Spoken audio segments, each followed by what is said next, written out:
Le VIH-Sida, un chiffre, c'est 88 000 personnes vivant avec la maladie et un taux de prévalence de 0,6% au plan national. Des chiffres qui rappellent que la maladie est toujours d'actualité et qu'il faut multiplier les efforts. Une semaine nationale de solidarité au profit des personnes vivant avec le VIH a été lancée aujourd'hui à Ouagadougou. Plusieurs activités sont prévues, notamment des séances de dépistage, de sensibilisation et des repas communautaires. Le lancement des activités avec Konsoun Koulibaly et Sekou Zongo. La cause des personnes vivant avec le VIH, des orphelins et autres enfants vulnérables, entendus pour une énième fois au Burkina Faso. Engagés dans une lutte sans merci contre le VIH-Sida et les IST, les acteurs sont mobilisés à cette 6e édition de la Semaine nationale de solidarité en faveur des personnes vivant avec le VIH et des orphelins et autres enfants vulnérables.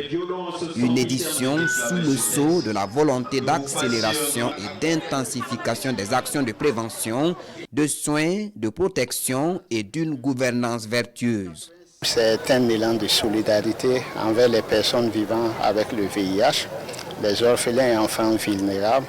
Et ça doit nous rappeler tous que la maladie existe et nous devons communier avec toutes ces personnes-là vivant avec le VIH et également ces enfants que nous considérons comme étant des enfants orphelins et vulnérables.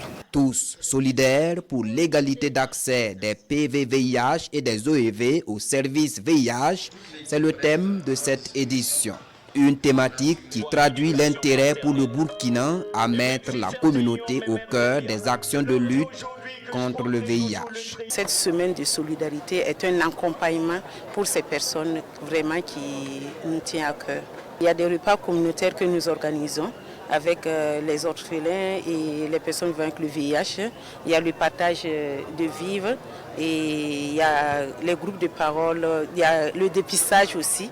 Cette 6e édition de la Semaine nationale de solidarité en faveur des PV-VIH et des OEV entre dans le cadre du mois de solidarité enclenché depuis le mois d'octobre. Une édition 2022 marquée ici par une remise de vivres et de fournitures aux enfants affectés et vulnérables.